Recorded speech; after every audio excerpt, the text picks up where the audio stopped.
Hello there, this is KJ of Webway Painting, and I'm going to be showing you how to paint an Emperor's Children backpack today. I've already based it with Hexed Lichen. What I'm going to be doing is adding that with a little bit of Abyssal blue and some paint thinner, and I'm just going to add a little bit of a shadow. Now you see I'm putting the paint down and then sort of blending it in towards itself so that it makes a nice feathered look. I use sort of a two-brush blending method, but obviously I'm doing it with one brush. You have to work a little bit faster for this. It can be dangerous at first, so it might be good to practice before you do that. If you can see, I am wetting down the area that I don't want the paint to go in with water first, and that is just to help facilitate pushing the paint back towards where I want it to go rather than, where I want the more highlighted parts to be. And also be careful with these round areas. It's very easy to just sort of glop paint on and let it go everywhere. You really want to push it back into the recesses there. We're looking for depth here. We're not looking for, really extreme shadows yet.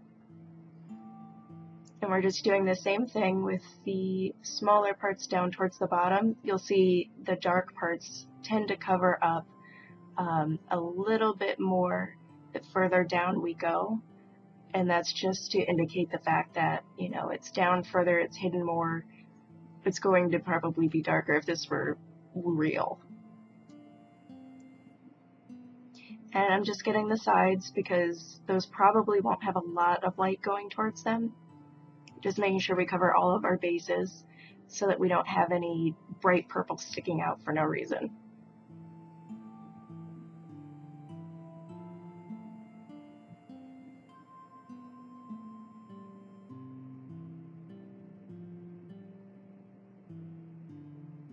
And you'll notice I often tend to go off of camera because the area I'm working with is very small and I'm not very good at telling when to do what. So here we're taking some Warlord Purple, we're mixing that with the Hexed Lichen, just a very thin mixture.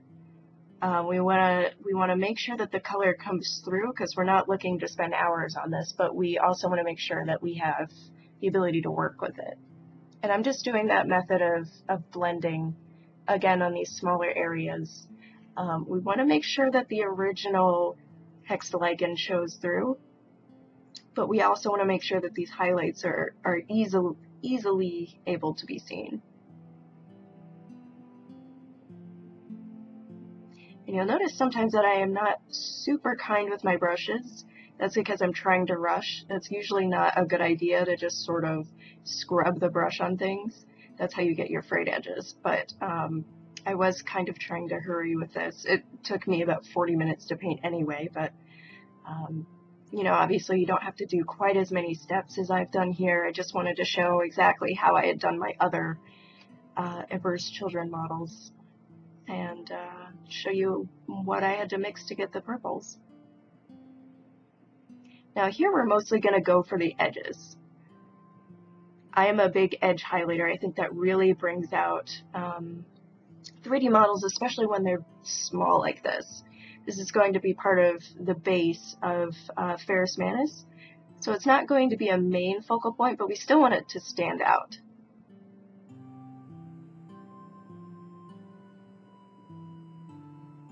And you see we just make sure to pick out those edges, and then we go back with a wet brush and just try to blend it in. Now if you're not careful, if you're a little bit slow with going back and blending, you can get dried spots that you can't really work with. Usually what I do for that is I take a brush that I don't really care about and I kind of scrub at it. That'll help to take the paint off that you don't want, but that can be dangerous because you can take off the paint underneath. So it's really good to practice this method on something that you're not super worried about first. And we're just going back over with a mixture of that Warlord Purple and that Hexed Lichen just to make sure that the color really shines through, because we're doing sort of a lighter mixture You always want to make sure you thin your paints down, or at least I do. You know, I never paint straight out of the bottle because I like to have more control over it. It does take longer, but I think that this coats end up being more smooth and, you know, just really helps with the gradation there. And again, we want to be very careful on these raised round edges because it's very easy to overpower them. We want to make sure that our low light that we put in shines through, and we want to make sure that the base color that we put in shines through.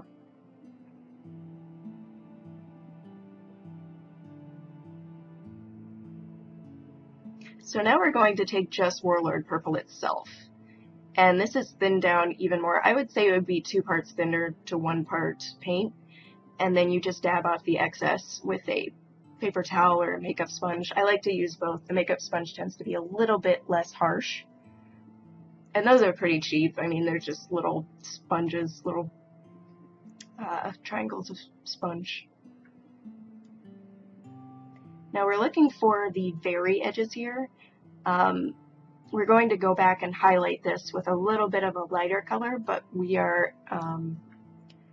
want to make sure that that area is covered by this more pink color, and it does dry a little bit less flamboyant. So if it looks a little scary, don't worry, it'll blend a lot better when it's dry.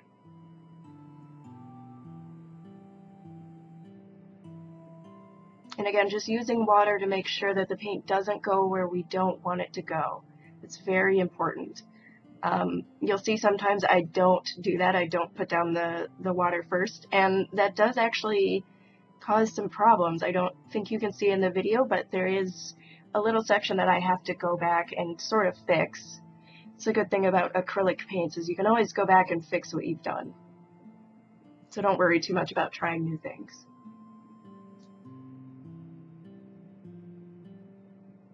And don't be afraid of those highlights. You can see this looks very, very bright, but as I said, it does dry to a more reasonable color, and it really helps it pop. I mean, you have to realize that you're never going to be looking at your models this close. It's going to be on a table or on a display shelf. And we want to be able to make out these colors without having to go up close to them.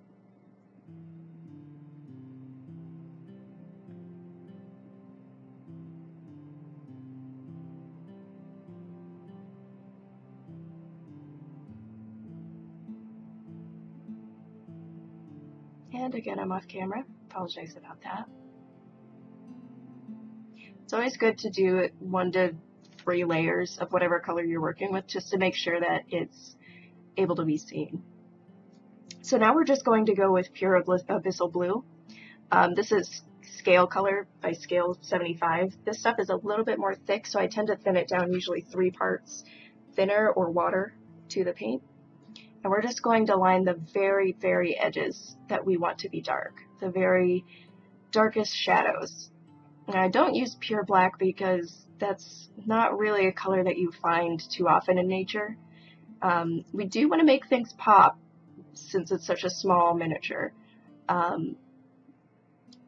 But I just like the fact that it's going from purple to like a very cool blue, almost black, but not quite black. I really like the effect of that. It's a much better effect than just adding, you know, black to the Hexed Lichen for your shadows and white to it for your highlights. It's always good to bring other colors into the mix.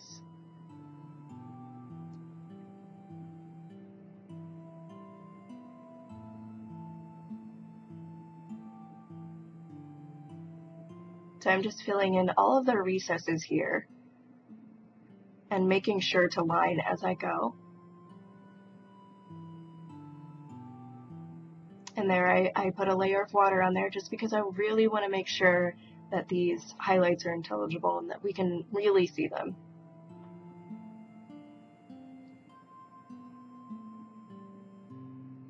And then we're going to reline that with that dark color just to make sure that, you know, we get any leftover highlights that may have gotten in there. You don't have to be the most perfect painter in the world as long as you have the patience to go back and fix your mistakes.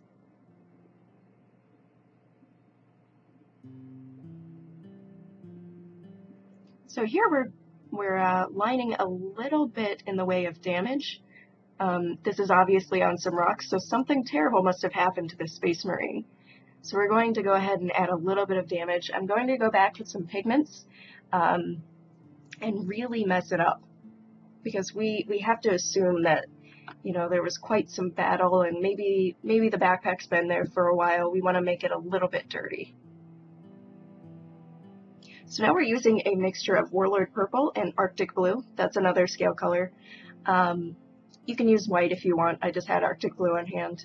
And this is to pick out the very, very fine edges. As you can see, I don't even line everything with it. We just want the very lightest corners. And you can see I went a little bit too thick with that highlight, so I immediately took some water and I tried to scrub it a little bit. Didn't quite work the way I wanted to, so I took that mixture of Hexed Lichen and Warlord Purple and just went ahead and fixed that. Don't be ashamed if you have to fix things. I do it all the time. And here I'm just very carefully lining some of the scratches. You'll notice in real life when there are scratches on, you know, metals and stuff like that, you'll have a very thin highlight just to indicate raised edges there. And we're going to do the same thing here with this, this damage mark here. We're going to highlight the very edges. Again, I think I went a little bit too thick with that, so we're just going to brush it out with some water. It's a very, very nice trick.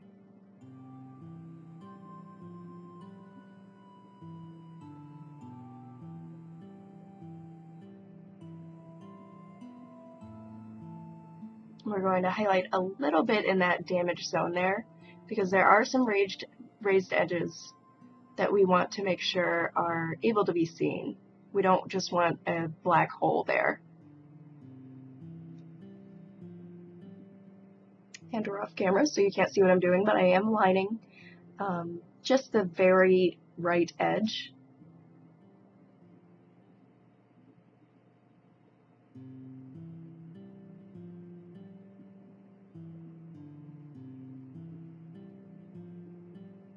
And then we're going to put a very small stripe of highlight across that that raised edge on the backpack there, and we're really going to blend out most of it. We just want an indication of a highlight there.